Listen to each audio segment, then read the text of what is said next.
All right, I think we're good to go. So welcome back, everybody. Week 2. Don't forget that we do not have class on Monday, a week from today, because of Labor Day. So we may end up being a little bit behind because of that, but it'll be okay. We'll figure it out. Probably what we'll do is we'll have to cut something from the lab on Wednesday so that we can make sure to have enough time to do class stuff. But because we have this whole time, this like 3-hour block on Mondays, we usually kind of make up time on the other classes anyway. So I think we'll be okay by the end. All right. So I know I got a few messages from you about homework stuff over the weekend. Are things mostly working okay as far as you can tell? It looked like people were mostly getting stuff done. Again, if you ever aren't getting the homework done on time, just let me know. I can move the deadline back. I still want you to complete the homework, even if you can't get it done on time. The deadlines are there for your own, like, to keep you up and keep you on track of stuff. But it's not like, oh, you turn it in late, 0 credit. So just let me know if you're late or if you need a little more time with that, and I can do that. The assignments are going to be ramping up a little bit more this week. So there's another smaller one of those Learn Smart things for the next chapter that'll be due at the end of the week, and then a relatively short homework set that's due on, I think, Saturday. Those should be up right now, and those are more traditional problems. Our first quiz, since we don't have class on Monday, we will have a quiz that far behind. Well, let's do this. We'll have a practice quiz on this Wednesday. So just so you can get used to how it will set up, but it won't actually be worth points. And then we'll do our first real quiz a week from Wednesday. Okay. Any other questions or like administrative stuff before we get into it? Okay, then let's talk about some chemistry. So last time we talked a little bit about unit conversions and density, and you'll get to work a little bit more on density in lab this week on Wednesday. So we're not going to talk about that too much tonight because, again, we'll get into that more on Wednesday. We're going to talk about chemistry and then get it, or yes, of course, we're going to talk about chemistry. We're going to talk about temperature and then get into matter and atoms and elements and all of that to prepare for the lab next week. So let's look at temperature. Oh, come on, I thought I fixed it.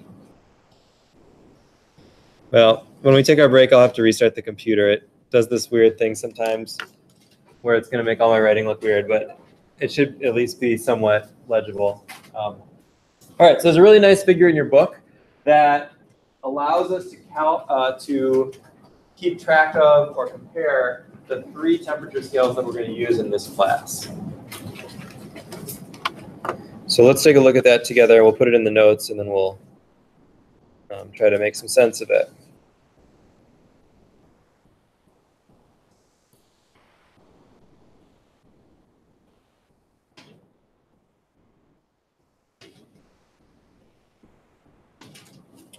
All right, so 3 temperature scales. Has anybody used all 3 of those scales before? 1 person, 2 people, 12 people. Have you used any of those temperature scales before? Yeah, I hope so. Maybe, right? What do we most commonly use? Which scale do we most commonly use? The Fahrenheit scale around here. Yeah, and so that's our temperature scale. That's the one on the right. And so because that's most common for most of us who grew up in this country, but actually no one else in the world, but for us, that's what we'll compare everything else against. But in science and in medicine, certain types of medicine, and in our lab for sure, we won't be using the Fahrenheit scale. We'll be using the Celsius scale. Any idea why? Isn't it because it's most widely used around the world? Yeah, it's just more standardized. Right, like the same reason we use the metric units. It's more standardized, and it's not just a popularity thing. It's not just because it's more common. It's actually also easier. It's only not easy for us because we're used to something different. But the reason it's easier is because the numbers are a little bit clearer for the things that we're going to deal with. So if we compare just these two scales on the left and right, these fake thermometers have been standardized so that the freezing point of water and the boiling point of water are in the same place, but different numbers. So these numbers, I'll circle them here,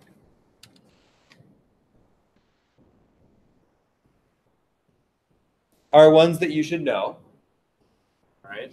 On the Fahrenheit scale, you probably do know at least a couple of them. The freezing point of water, 32 degrees. Room temperature is a little, depends on your room, right? But 77 degrees, actually, the reason it's weirdly specific like that is because in the Celsius scale, we often say 25 degrees is room temperature. That's actually kind of a warm room for us usually, the way we usually keep our rooms, but that's where we're gonna put room temperature for now. Then, body temperature, 98.6, or, if you, in real life, it's actually a range, right? It doesn't have to be exactly that. There's a normal range of body temperature. And that corresponds to about 37 C. So you should know those values. And then the boiling point of water, 212 degrees Fahrenheit or 100 degrees Celsius. So the reason that the Celsius scale is a little bit easier is just because the two numbers that we often care about, the freezing and boiling point of water, are 0 and 100. That's how the scale is set up. So we know what temperature boiling water or freezing water is like. We know what temperature boiling water is. Most of the time, we're kind of in between those, except for when we're at various extremes. So we have that really nice scale to say, okay, we're at 50 degrees C. It's halfway between freezing water and boiling water. So that's like a warm temperature. The Fahrenheit scale, actually each degree is a little bit smaller, right? Because the difference between 32 and 212 is more than the difference between 0 and 100. But if we really wanted more precision, we'd use decimal places anyway, as we will when we use thermometers in the lab. So that's the two scales, and we'll look at how to convert them in a minute, or how we can relate those numbers to each other. What's this last one on the left there for? It's for what? Not quite, no. It's actually its own separate scale. So it works the same way as Celsius and Fahrenheit. That is, like, you can have a thermometer with different numbers on it. Depending how warm it is, you get a different value. But the range is offset quite a bit. So you'll notice on that one that water freezes at 273 K and water boils at 373 K. Those are pretty high numbers, right? That would be kind of an annoying scale to use in everyday life. So what kinds of temperatures do you think Kelvins are mostly used for? Really high temperatures or really low temperatures? But yeah, it's for really low temperatures, because even in our regular room temperature range, we're already way up in the hundreds. But you could, of course, use it for any temperatures you want. The one really important key thing about Kelvins is that it ends at 0. So there's this thing called absolute zero. Have you heard of that at all? It's this when all molecular motion stops. It actually hasn't ever been, we haven't ever actually done that, but if you have matter that has no motion whatsoever at the atomic level, you are at absolute zero. Temperature is proportional to the motion of atoms. So the Kelvin scale actually, at the bottom of it, ends at 0. And that's really important when it comes to calculating things. Because if you think about all the other units we use, like meters or grams or whatever, there's no negative numbers, right? Like you can't weigh something and have, well, you can actually, if it's like, doesn't have gravity. But if you're measuring the mass of something, something can't have negative mass. If you are measuring the length of something, it can't have negative length, right? So we need a temperature scale that does that same thing if we're going to calculate things. Otherwise, the negative ends up screwing everything else up. So if you go on and do more science or chemistry stuff and you end up doing calculations of temperature where it's mixed with other units, you'll need to use the Kelvin scale. We probably won't use it a whole lot in this class, except when we're dealing with stuff that's really low temperature, like liquid nitrogen or something. So let's focus on the other two that we will use all the time, and that as future health professionals, it's probably worthwhile for you to know how to convert between them. So does anybody have like a good, quick way that they convert between Celsius and Fahrenheit? There's a few ways to kind of estimate it. Let's look at the actual equations first and how we would do it, and then we can talk about estimating it and playing with it a little bit. All right, so the equation looks like this. If you want the Celsius degrees and you have the Fahrenheit degrees, you want to calculate this degrees Celsius, what you do is you subtract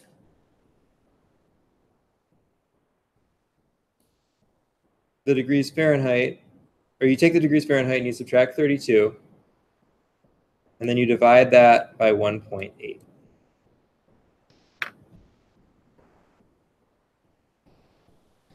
So that's pretty easy to do. You don't have to memorize that equation.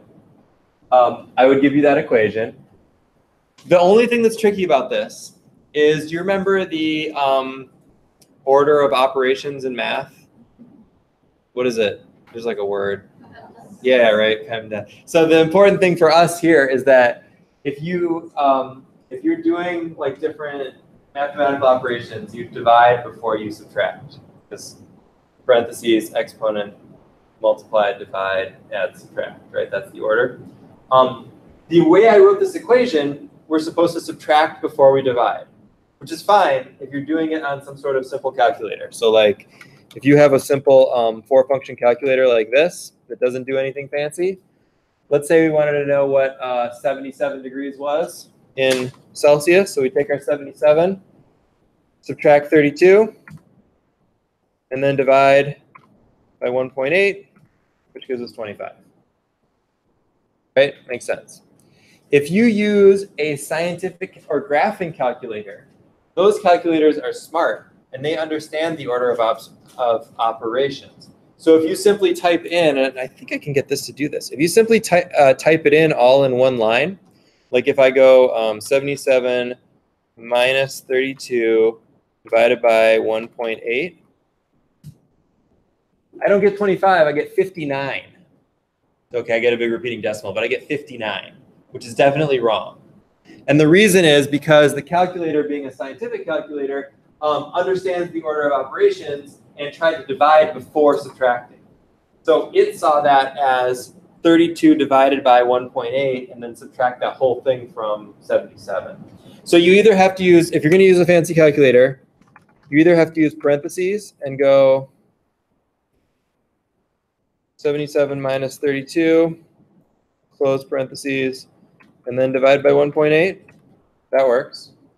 Or you just hit enter after each thing. So you go 77 minus 32, enter, and then divide 1.8.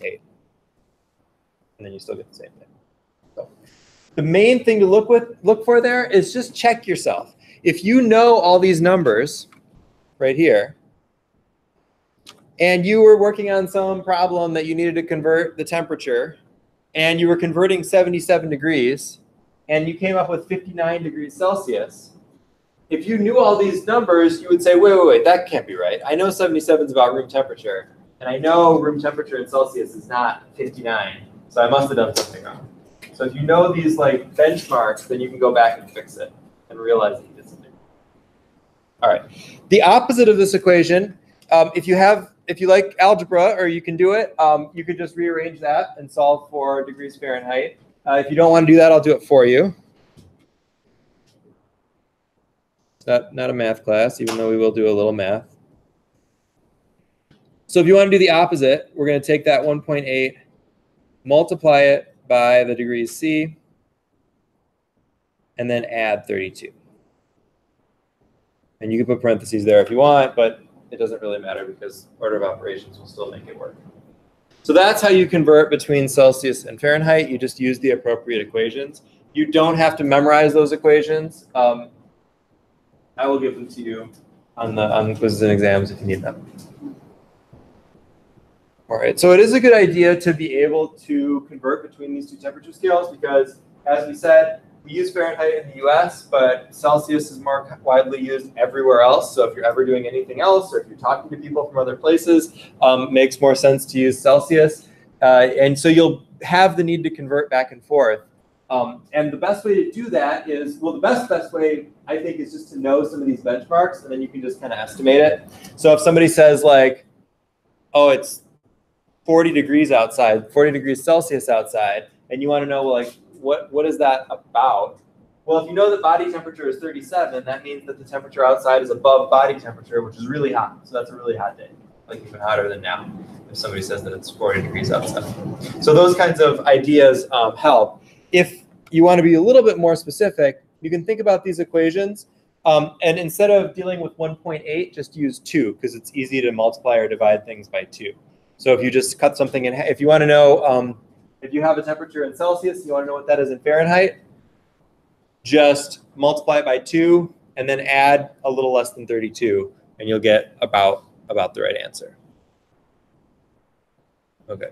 The very last Kelvin scale is actually the easiest one to convert in between, because the degrees are the same size as the Celsius degrees. So Kelvins are just the degrees Celsius plus 273. So you can see that 0 degrees C is 273 K, and 100 degrees C is 373 K. You're just adding 273 to whatever the Celsius temperature is. So it's just an offset. The reason we use these specific equations for temperature instead of doing the factor label unit conversion thing like we did last week is that we actually have to do 2 different types of conversions. We have to change the degree size and also offset it from 0, because of this weird thing where 0 isn't actually 0 with these units. So that's why we do it that way. All right, you can do that? Okay, let's try a couple.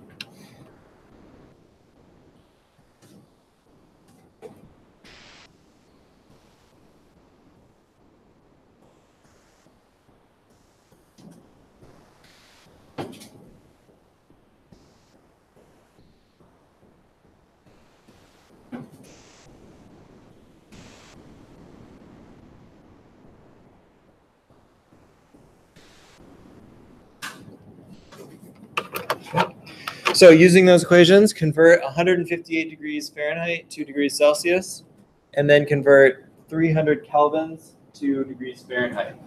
Another weird thing you may notice, it's not really that important, but kelvins are units, like grams or meters or centimeters. So we don't say degrees Kelvin, we just say kelvins, whereas the others are degrees on a scale. So that's why there's no little degree sign by Kelvin.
So notice the second one is kind of a 2-step, right? Because we don't have a direct conversion between Kelvin and degrees Fahrenheit. So we have to go Kelvin to degrees C and then to degrees Fahrenheit.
All right, you got some numbers?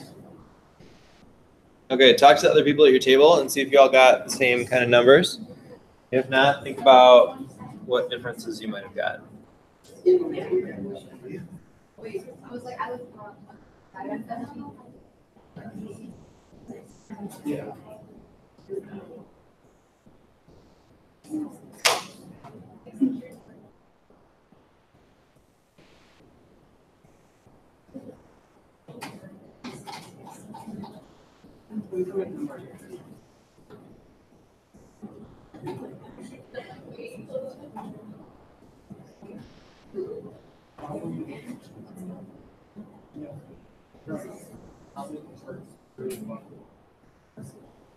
All right, so a lot of agreement, sounds like. A few little things here and there. So what is 158 degrees Fahrenheit in Celsius? What is it? 70. Weird gray marks, but yeah, 70 degrees Celsius. And what is 300K in Fahrenheit? 80, 80.6, 81, okay. So for that one, you had to go via Celsius. So first you had to convert Kelvin to Celsius. So you subtract 273. And that gives you 27. So then you can convert 27 degrees Celsius to Fahrenheit using the second equation, and you get 80.6. Now to see what that looks like, we would go 300 minus 273. So there's my 27. And that's 27 degrees Celsius. So I'm going to plug that into the red equation there, the second one. So take that times 1.8 and then add 32. All right, so if you went wrong with those, do you see where you went wrong? All right, let's move on.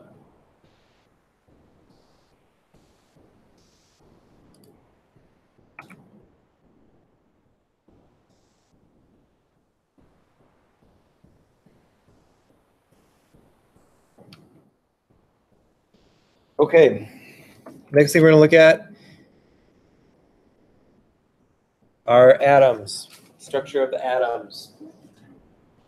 So stuff is made out of atoms. Is that, are you good with that? Let's talk about that. Okay. Okay.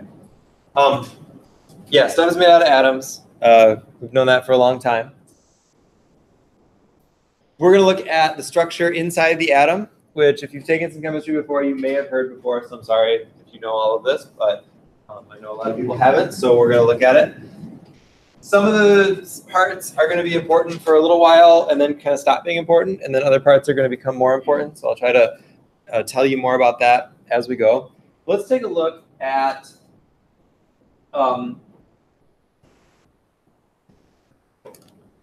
certain way to write an atomic symbol that we're going to be using a lot in this chapter.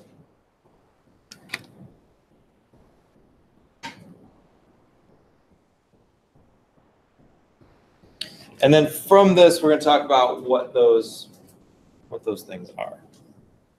So if we're talking about a single individual atom, we sometimes write it like this, rather than how it is on the periodic table, because this gives us some different types of information.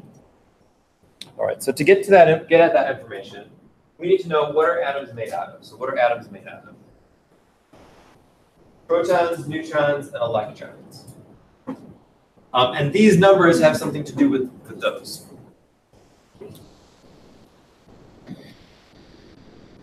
So let's talk about our three types of particles.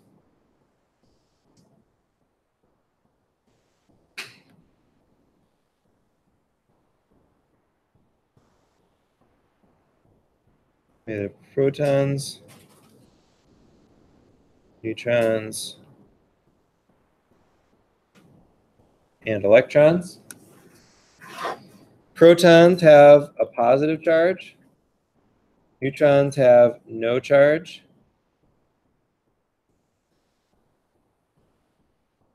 And electrons have a negative charge. That's going to become important in the next chapter when we talk about ions and we talk about how to balance these charges. The protons and the neutrons together make up what? Anybody know? The nucleus, yeah.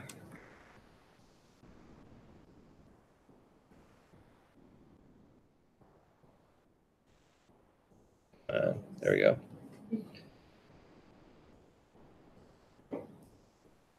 And then what are the electrons doing? They're just sort of existing outside the nucleus, and they're held together by that attractive force between positive and negative. All right, so you've got your atom with its protons, neutrons, and electrons. And often what we want to know is how many of each of those types of particles a given atom has. So that's why we use these two numbers in our symbol and then this letter. So let's first look at the bottom number.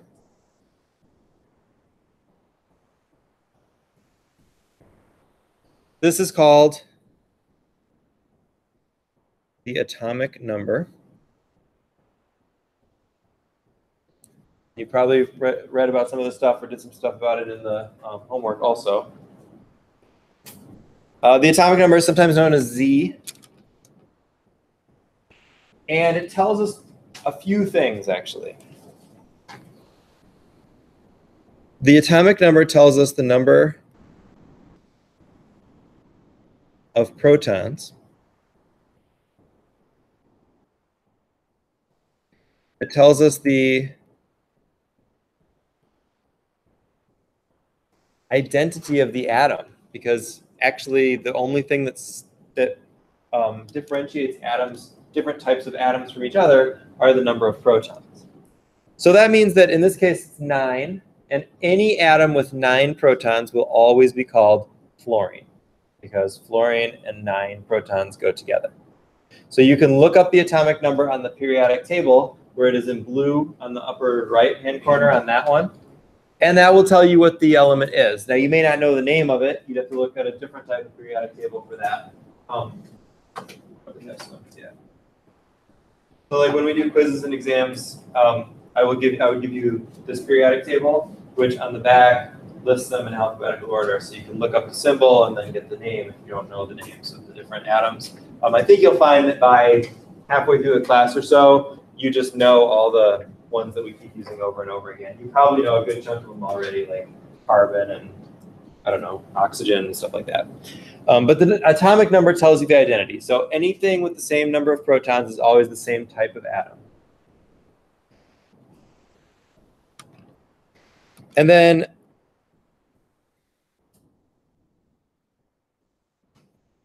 in a neutral atom, so an atom without a charge on it, a positive or negative, if it doesn't have a positive or negative charge, like this one doesn't,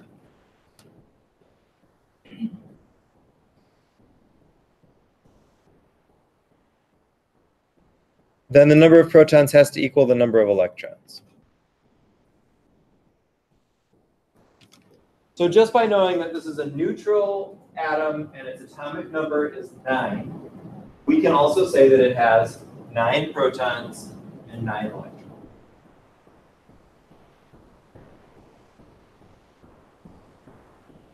So then what does this other number up here tell us? Yeah, that is the mass, what we call the mass number. Is this book called? Yeah. Which you probably read about.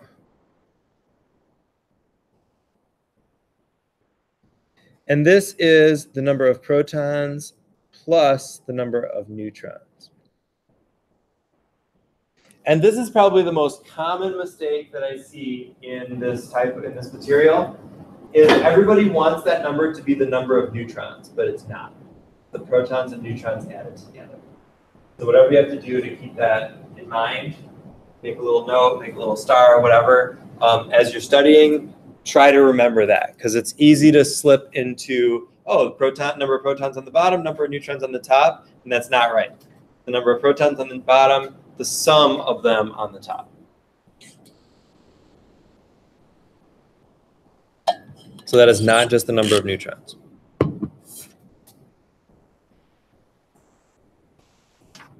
Okay, so from that information, we can express atoms in a couple different ways and find out some information about them.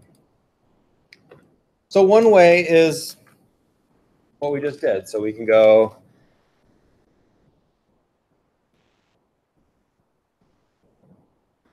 like this. And how many protons does that atom have?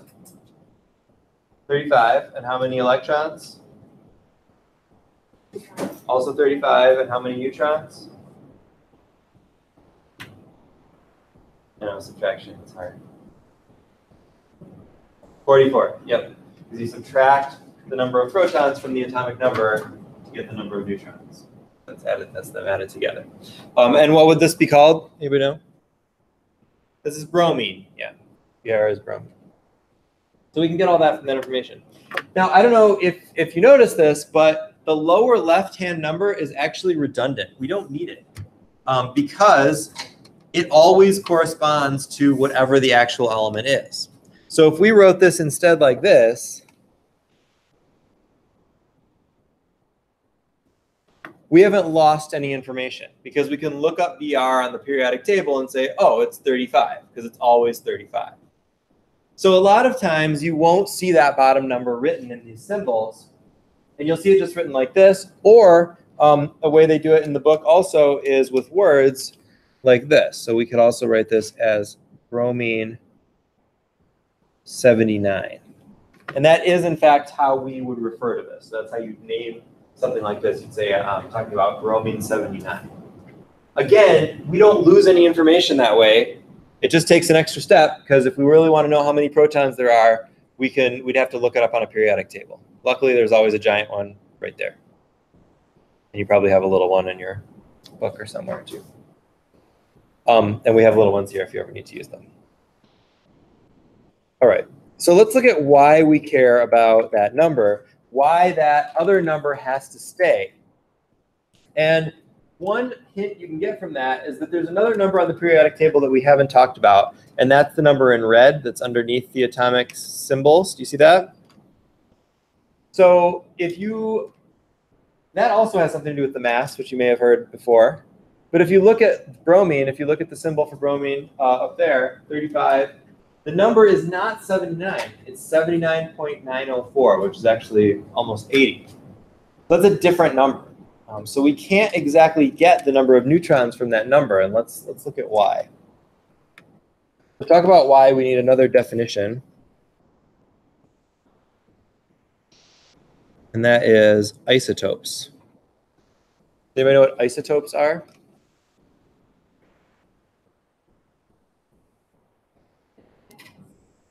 Yeah, different mass numbers. So these are atoms with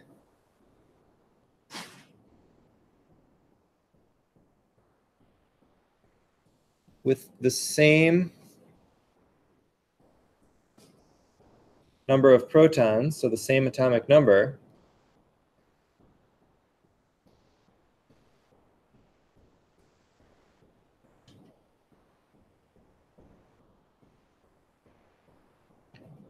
but different mass numbers.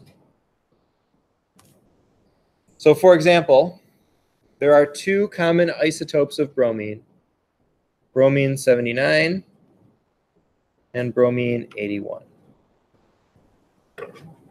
So that word isotope describes a relationship.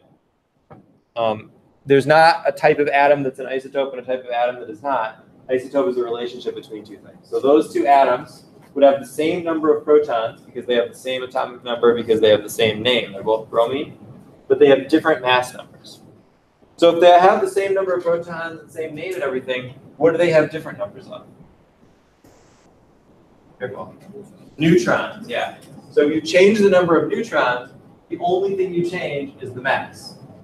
The only thing you change is the mass. And so to express that change, we write the little number up in the upper left-hand corner. So for most atoms, they exist in the world is a mixture of isotopes rather than just one pure isotope. So bromine, for example, since we're talking about it, exists commonly as a mixture of bromine 79 and bromine 81. And it actually, in just because of chance, because of the way the particles work out, it's about 50-50 mixture in nature. So if you take some sample of bromine, you've got about half bromine 79s and half bromine 81. So if you take that on average, you get about 80, right? Because 80 is about the average of 79 and 81.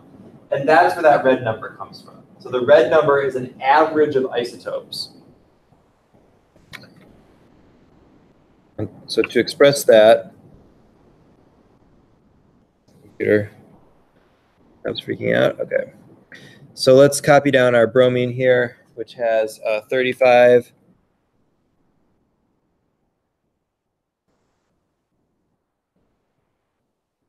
Well, you can do it 35 up here and 79.904 down there. And so this number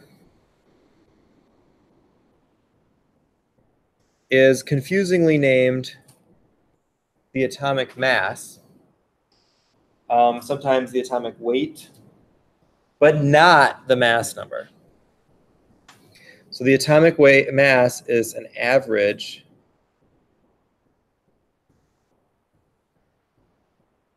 of the isotopes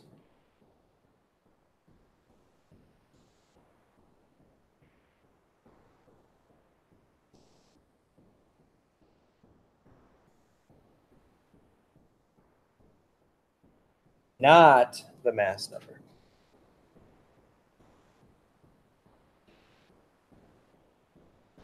So what that means is you cannot get the number of neutrons of an atom from that number on the periodic table.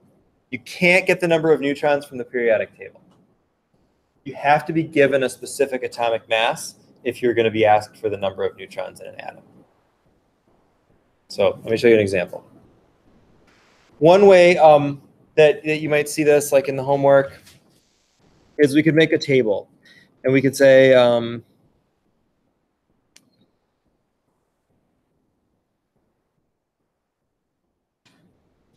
we get to have the atomic symbol, the atomic name, and then let's say we want the protons, the neutrons, and the electrons. Okay, so let's say I give you this information.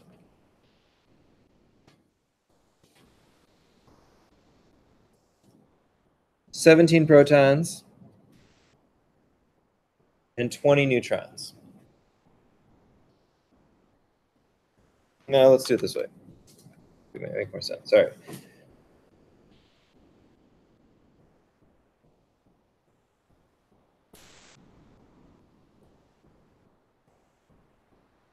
Let me give you the mass number as 37. Okay. So with that information, we should be able to fill in all the rest of the columns. So you're all correct to the first thing you do is what? I saw a bunch of heads turning. So you're going to look at the periodic table. What are you looking for? Number 17. And what do you find? Cl. Yeah, chlorine. So we can write down the symbol. And if we're going to do like the full symbol, why not? We'll put the 17 here. Since we're given that number anyway, the 37 up here. There's our symbol for chlorine. If you didn't know that was named chlorine, that's fine. You could always look that up on a periodic table. But that name is chlorine. Okay. So now let's fill in the last two columns. How many neutrons are in chlorine? 20, right. And since we're all thinking about it right now, that's great. Everybody got that. But what it seems to happen, another common mistake with this, is I'll ask a question like this on a quiz or an exam, and everybody will go back to the periodic table and say, oh, it's 35 under chlorine. This is 35.4. So that means that the mass number is 35, and it's got 18 electrons. But that would be wrong, because we don't get the number of neutrons. We don't get the neutrons from the periodic table. We get the neutrons from the mass number. And if I didn't give you that mass number, there's no way you could get the number of neutrons. All right, so this is talking about a specific thing. The mass number is always a whole number. And then so finally we can fill this in with 17 electrons since it's a neutral atom.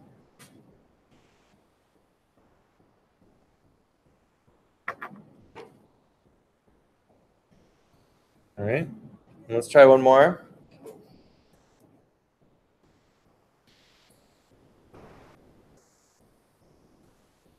So with that information, you should be able to do the rest of it. See if you can fill in the rest of those columns.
All right, got some numbers? Okay, what's the name? Might have had to look this one up. Phosphorus, right?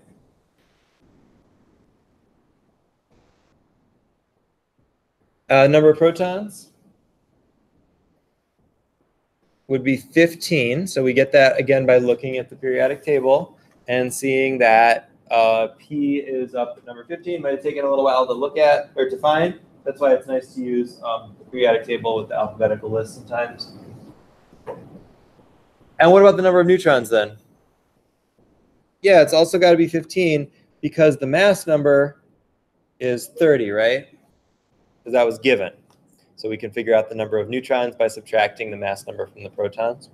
And then how many electrons? 15, yeah. And that's it. All right, you can do that? Feel good about that? Okay, great.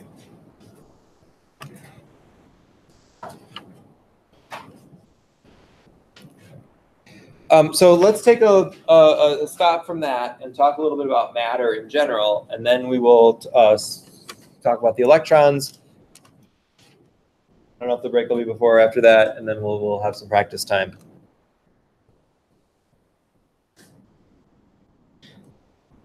We know that matter is made of atoms. We talked about that a little bit. But now we want to categorize matter and put it in a couple different, or separate it in a couple different ways. So actually, I'll do this over here. So we can say that there are two basic types of matter. You may have seen this again from your reading or from your homework activities. There are pure substances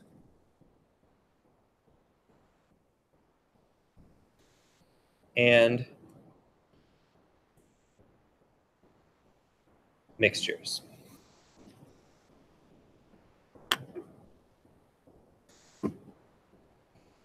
So how do you differentiate between those two? What's the difference between a pure substance and a mixture? As one what? One. I mean, it's tricky. Like I'm not trying to be a jerk. It's like it's tricky to think about. Just to distill it down to that, because like it makes sense to us when you think about it in your brain. But how do you actually define it? What is a pure substance? What is versus what is a mixture?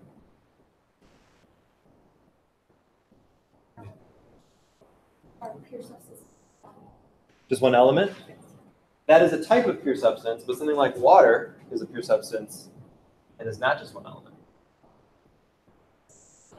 It can be one element, or if you put two or more together, it's Okay, so what is different between that group of things versus the mixtures? What do you mean when you put two or more together?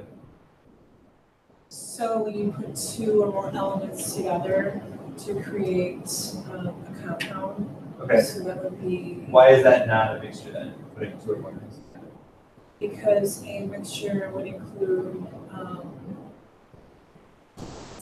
It gets tricky, right? It's okay. Like I'm I know. not trying to be mean, but no, you're doing you're your job. good. You're Does good. somebody else want to jump in? Like why? So you're totally right. You're totally right that you have these. The pure substance can either be a compound or an element. So it could be a pure element or a compound of multiple elements.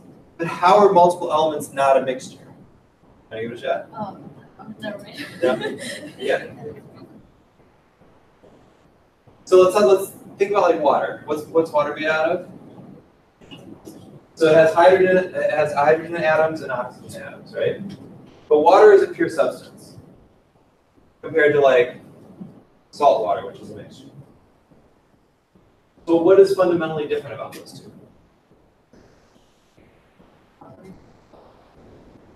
Kind of. You're on the right track. Mixtures are made of two or more. Kind of, yep. Everybody's getting really close. So I think the best way to think about this, and it is a tricky thing to think about. It's not just an obvious like, okay, here's the definition, all good. We think about how we separate them and what it would mean to separate those things. So pure substances can only be separated by chemical means, meaning they get turned into different actual things, different properties. So chemical changes. Pure substances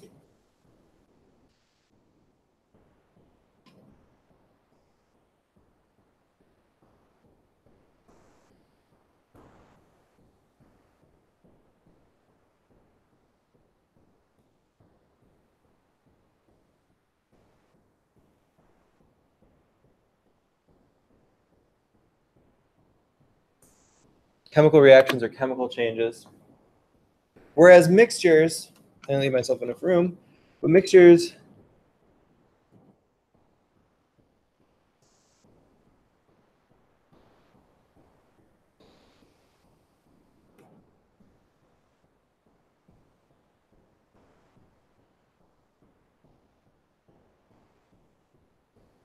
can be separated by physical means. So what does that mean, chemical versus physical changes? Well, a physical change means that you are mechanically separating them without changing inherently what they are. So take salt water, for example. How do you separate salt from water? Yeah, you could evaporate, heat it up and evaporate the water. And then what happens when you do that? Yeah, then you've got the salt residue left at the bottom. So you haven't changed anything. You still have, you haven't changed any identities of any compounds. You still have salt, which is now on the bottom of your whatever. And you still have water, which is either water vapor or you condensed it and caught it somewhere. So you separated them, but you didn't actually change the identity of anything. Just move them away from each other. So that's an example of a mixture. And that's an example of separation by physical means. What's another way that you can separate something by a physical means? So evaporation is one. If you can evaporate one thing and leave the other thing behind, that separates them without destroying them. What else? Yeah, Like when you mix blood, that's not you. Sure. So you could just like mechanically separate them like by their difference in mass, like a centrifuge. And what were we going to say? Sifting, yeah, sifting or filtering in general, like when you're making coffee and the coffee grounds stay in the filter, you're making a mixture initially of the hot water and the coffee grounds, and then the coffee runs out and the mixture stays, and the grounds stay behind. So filtration is a type of physical separation. Just general, like mechanical separation, like when you have breakfast and you just pick all the marshmallows out of your Lucky Charms and just eat those, that would be a physical means of separation. Do you not do that? That just me. You do it? Okay, good. Not just me. Yeah. There was a contest I think it was a couple of years ago, where you could win a box of just marshmallow Lucky Charms. I didn't win. My kids were pretty excited. You just like you put in a code on their website when you buy a box of Lucky Charms or something, but I didn't win. But I was excited. So I will just have to go physically separate many boxes of them and construct my own box of all marshmallow Lucky Charms. All right, where were we? Oh yeah, so the pure substances then, if you want to separate them, you change the identity of what they are. So let's go back to our water example. If you separated water into hydrogen and oxygen, well, what's hydrogen? What's hydrogen? You know, it's a gas, right? It's a flammable gas. And oxygen, also a gas. So very different from water. If you did stuff to water to actually turn into hydrogen and oxygen, you would have something that is nothing like water. You would have completely changed that into new chemical compounds. And so that's an example of a pure substance because it can only be separated by a chemical reaction. You can't separate water except by changing what it is and making new chemicals. And so that's really the key difference between the two. If you're going to put something in one category or the other, can you separate it without totally changing what it is? That's the question that you want to ask. All right, so let's separate this down one more level, and then we'll practice putting some stuff in these categories. So as mentioned before, there are two types of pure substances. There are elements, which cannot be separated or broken down anymore at all. They're all the same type of atom.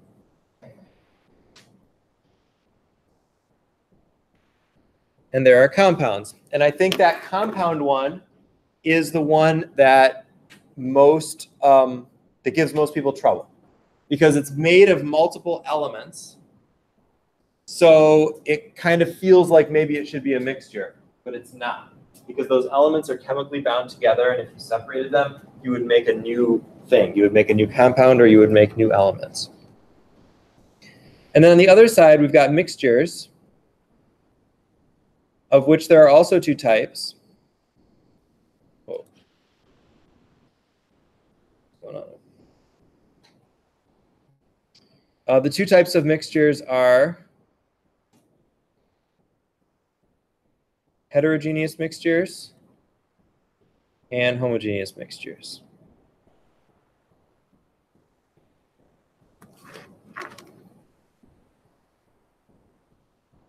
So let's talk about those for a minute, because those words may be new to you. Homogeneous mixtures are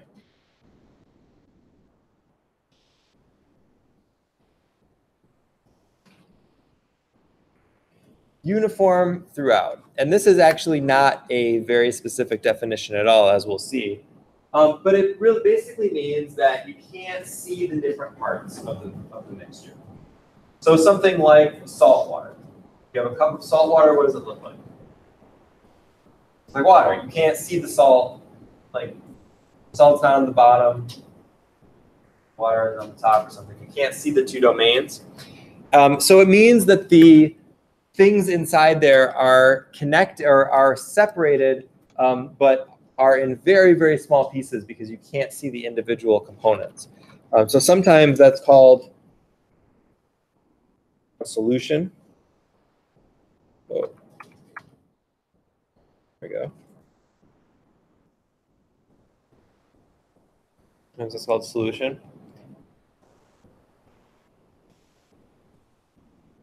And heterogeneous, we can just say that you can see,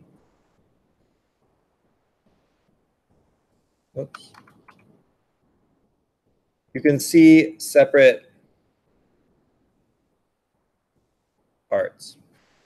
So let's think about like sand water instead of salt water. It's less delicious. Don't drink. I wouldn't recommend it. But if you took a glass of water and you put a bunch of sand in it, and even if you shook it up a bunch, you would still see the sand, right? Yeah, eventually it would sink to the bottom. You would see the sand. So that would be an example of a heterogeneous mixture because you can see the sand, you can see the water. All right, salt water is homogeneous because you can't really see either one. Now sometimes this breaks down. It still works, but it kind of depends on your viewpoint and how you are defining things and looking at things. It's not like some sort of absolute term that always you can put something in one category or another. So you have homogeneous milk. Yes. Such thing as heterogeneous milk. Sure. If you got your milk straight from a cow, it would separate, right? And you could buy, I think you can buy non-homogenized milk also. especially if you're like making cheese or something. And you'll see the cream, yeah, the fat goes up to the top and the whey is on the bottom. You gotta like shake it up before you drink it, or you're just gonna get a mouthful of fat. What? I was reading it, I'm like, oh, it's way too much. Right, so It's just like the same stuff is gonna taste. right, it won't separate out. Yeah, and the way that that's done is you take the raw milk and you basically agitate it so much that it breaks all the little fat and water, which normally wouldn't mix, into such small particles that they can stay suspended together. And we'll actually talk about that kind of stuff when we get into solutions and suspensions. But that is done as a process so that it does not separate out. So it's easier to drink and it has a longer shelf life and all that. Yeah. All right. Oh, so some things like, so for instance, milk. If I said, all right, where does milk fit in this category? Well, first of all, we can definitely say that milk is a mixture and not a pure substance, because we know that milk has all kinds of different stuff in it, right? It's got lactose, it's got water, it's got fat, proteins, whatever. So it's definitely not a pure substance. But which category you would put it in kind of depends on your experience of milk. If you live on a farm and you get all your milk from the cow straight, then you're probably going to put it as a heterogeneous mixture. If you get your milk from the grocery store homogenized, you're probably going to put it in the homogeneous category. So there's not like some absolute definition always, even for the exact same substance. So let's take blood, for instance. So is blood a pure substance or a mixture? It is a mixture, yes. And so what kind of stuff is in blood? You got water, right? Blood is mostly water. You got, yeah, plasma stuff. You got all the chemicals that are in there, glucose and oxygen and hemoglobin and your blood cells and whatever else is being transported around your body. Fat stuff gets in there, waste products, everything, right? It carries like everything around. It's pretty important. So it's definitely a mixture. Now, is blood a heterogeneous mixture or a homogeneous mixture? I mean, it's kind of a trick question. Why is it kind of a trick question? It's full. Yeah, it depends how you're looking at it, right? So like, if somebody just started like bleeding a bunch right now, like, I don't know, I stuck something in my neck and there was just blood shooting everywhere, it would probably look kind of homogeneous because it would just be like some red, it would all look the same. You wouldn't see the different parts of the blood. But if you looked at it under a microscope, you would see that it would be obviously heterogeneous because you could see the different things. So there's not really a clear answer there. It doesn't need to fit in one category or another. Sorry for the terrifying visual. So we can separate things into these different categories, and that can sometimes help us to identify it. The most important part of this classification, by the way, is not that you can always put one thing in a category or another. It's thinking more about this idea of chemical versus physical changes. How do we separate these things? Because that's really the real world problem. Nobody's ever going to say to you, okay, welcome to your first day on the job. Sort these compounds into these 4 categories. That would not happen. But what they might say is, we need to separate this stuff. How are we going to separate it? We have to figure out how to separate it. And categorizing it in this way is one step on the way to figuring out how you're going to separate it. Are you going to be using chemical means? Are you going to be using physical means? Are you going to be able to filter it or evaporate it or whatever? How are we going to actually separate this stuff? So that's really the point of all of that.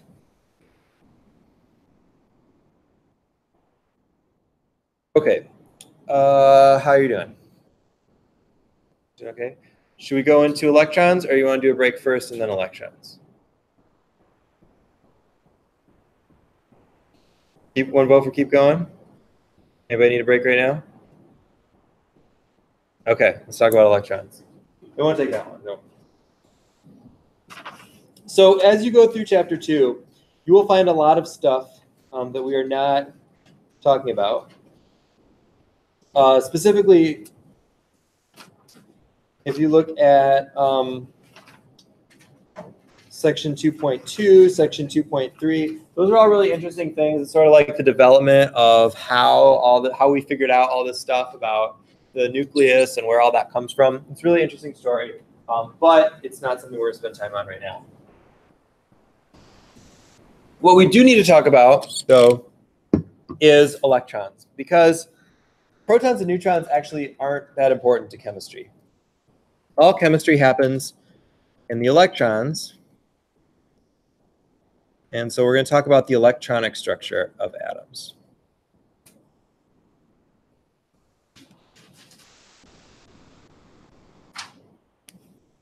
Pretty much after this chapter, we're never going to care about protons or neutrons again.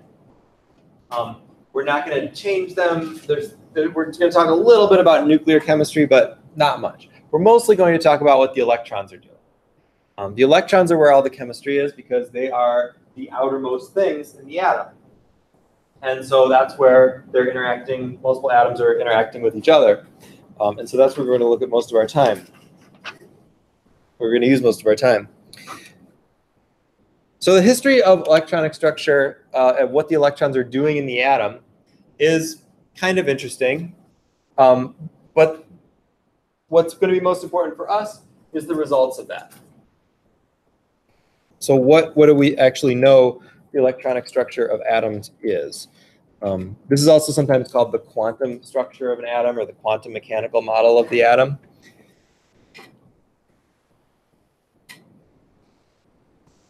But electrons exist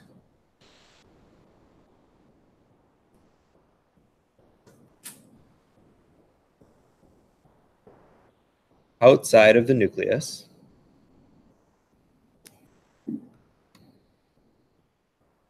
But not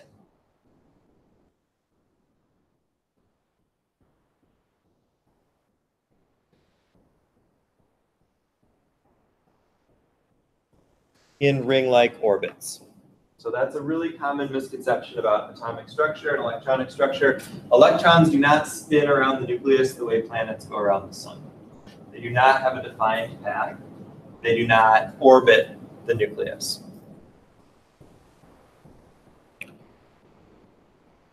There are a lot of reasons for that and a lot of proof of that. They do way weirder stuff than that. One of the important parts of quantum mechanics is that you can't actually track an electron on its path because once you know where it is, you don't know how fast it's going anymore. And if you know how fast it's going, you don't know where it is. So it kind of does all these weird, fancy, crazy things. But it does not kind of orbit around. And so if you see that model, even on like common, science-y pictures, they'll show the ball with all the loops around it. So we kind of get that into our heads, but that's not really the structure. What does happen, though, is as you add more and more electrons to atoms, the electrons go to higher and higher energy levels that are farther and farther away from the nucleus. And so the way that I like to express those, you're free to do it how you like, but the way I like to express those is in buckets. So if we kind of draw like an axis here, this is going to be energy, but also distance from the nucleus. And we're going to talk about the first 3 levels of where the electrons can be. And sometimes those are called quantum levels. Sometimes those are called n levels. So we'll say n equals. And there's a bunch of levels, but we're going to concern ourselves just with the first 3. So the first level is going to be the closest to the nucleus. The second level is the next, and then the third level is the next farthest away from the nucleus. And what is particularly important to us is how many electrons can go in each level. So at the first level, I'm going to draw a little bucket that fits 2 electrons.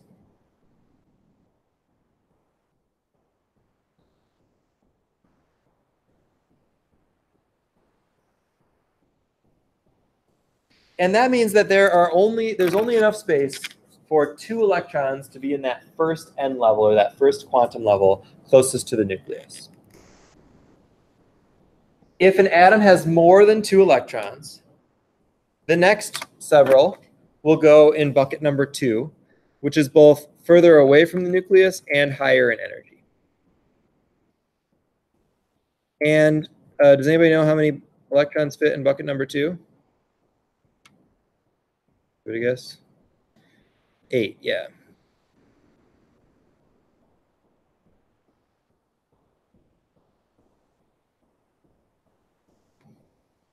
And then in the third level, now the third level is a little tricky because it does actually fit more than 8. But for our purposes, we're going to say for now that it fits 8 also.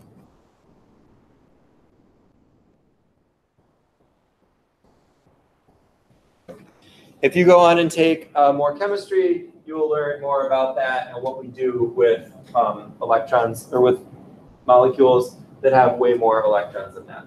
But this covers the first 18 elements because 2 plus 8 plus 8 is 18. And so we can figure out where the electrons in any given atom are by figuring out how many electrons there are from the atomic number and then putting them in the buckets. So let's try it. Let's look at carbon.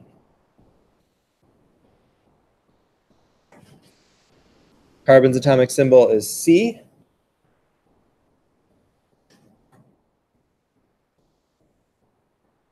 So we'll draw ourselves some buckets.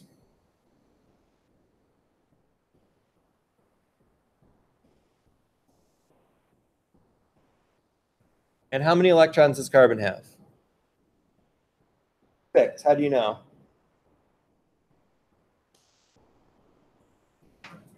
Because the atomic number is 6, and we're talking about a neutral atom. And I keep saying that because in the next chapter, we're going to talk about ions. Actually, we'll probably get to it a little bit today, where it's not going to be neutral, and you can't use the atomic number. But if it's neutral, you can. So we've got 6 electrons to deal with here. Another symbol for electron, by the way, is an E with a little minus sign on it. We can use that too. So all we have to do is fill up the buckets, 2, 8, 8, with as many electrons as we have, which is 6. So that means the first 2 go here, 1, 2. And then the next 4 go in bucket number 2. So we would say carbon has 2 electrons in its first level, in its first n level, or sometimes it's called a shell, and 4 electrons in the second, number 2. Not too hard, right? Just put it in the buckets. Okay. A couple terms about these buckets.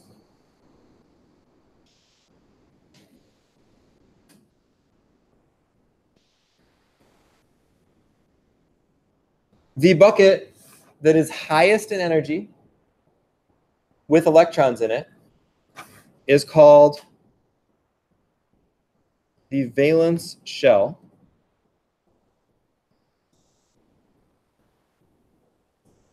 So the valence shell is the highest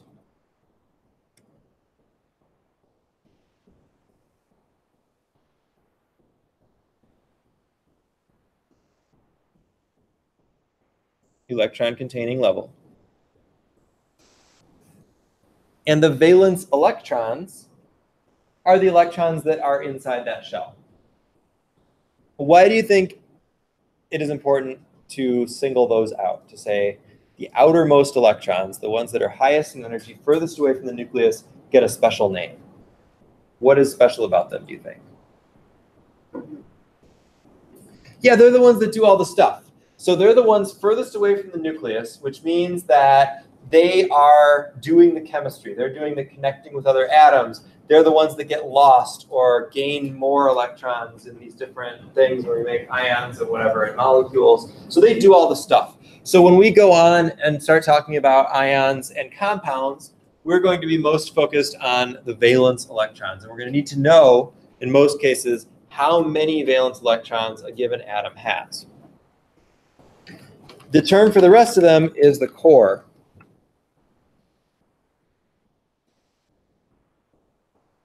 Core electrons are all the rest.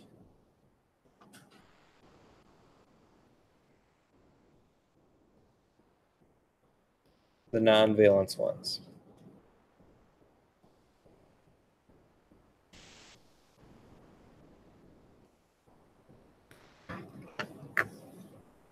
So a question that we want to answer a lot is, how many valence electrons does a given atom have.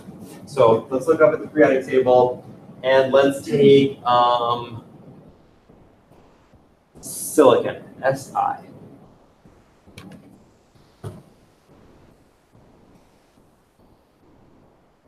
Silicon has 14 electrons, right? Number 14.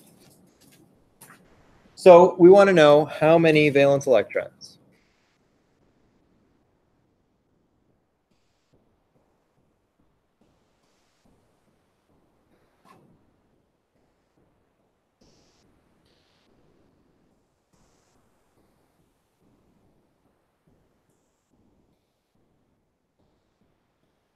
Oh, you get your buckets. And you fill them up. And you can maybe even do this in your head by now, but nothing wrong with using the buckets. So we go 1, 2, 3, 4, 5, 6, 7, 8, 9, 10. Then that one's full. So then we go 11, 12, 13, 14. So how many valence electrons does silicon have? 4, right. The outermost or the highest electron containing level has the valence electrons. So in silicon, the highest containing level is level 3. And so how many core electrons does it have? 10, right, all the rest of them. So all the rest that are not valence are core. And that means that when silicon does its stuff, in terms of connecting with other atoms or making ions, those 4 electrons are going to be doing all that. And the rest of the electrons really aren't going to participate in chemistry. Just sort of there. Okay, so now notice something interesting. So how many valence electrons did carbon have? 4, right? Because 2 of them are in the core. Just those 4 highest ones are the valence ones. And silicon also has 4 valence electrons. What's the relationship between carbon and silicon on the periodic table? Yeah, they're both in the same column. And what column are they in? It's like magic, right? It's almost like it was set up that way on purpose. Actually, it was set up that way on purpose. So, everything what? Everything's like Okay, good. Well, yeah. So you can see the column numbers actually tell you the number of valence electrons of all the atoms in that column. Now, I should caution you, that doesn't work for the B's in the middle. The ones that have a B next to them, it only works for the A's. But it does work for all the A's. And the reason for that is because that's how these things were set up. That because those valence electrons are the things that control the actual chemistry, like what's actually happening chemically, early researchers were discovering things like, oh, carbon seems to be making the same kinds of compounds as silicon and germanium. And when Mendeleev first was proposing the periodic table, he actually left spaces where we didn't know where stuff was. And then those things were later discovered, and they had exactly the properties that were predicted because they fit in those spots with that same number of valence electrons. So all that organization in the periodic table and the kind of weird shape comes from this idea that things in the same group or the same family, which is the columns, are going to have similar chemical behaviors. And in fact, it's true that they. So when we know the number of valence electrons, we can predict some really important properties of the atoms. So you'll notice in the first period, the first row, there are 2 atoms, just like there are 2 electrons that fit in the first bucket, in the first electron level. In the second and third row, there are 8 in each row. And in fact, if you forget those numbers, it's even written on the side of the periodic table. At the end of the third row, you can see 2, 8, 8, just like our buckets. And then you can see it gets weird because in the fourth row, the second, or the third one, the second 8 turns into an 18. So some other stuff is happening, and if you want to talk about that sometime, I'd be happy to explain it to you. But for our purposes, if you just remember that 2, 8, 8 and kind of see how that's organized, that'll help you out a lot. So when we get into the next part, which is ions and ionic compounds, we're going to use those numbers to figure out what the charges of different ions are. Sound good so far? Okay, let's stop there. take a 15-minute break, and then we'll come back and do some practice and get a little bit into ionic compounds.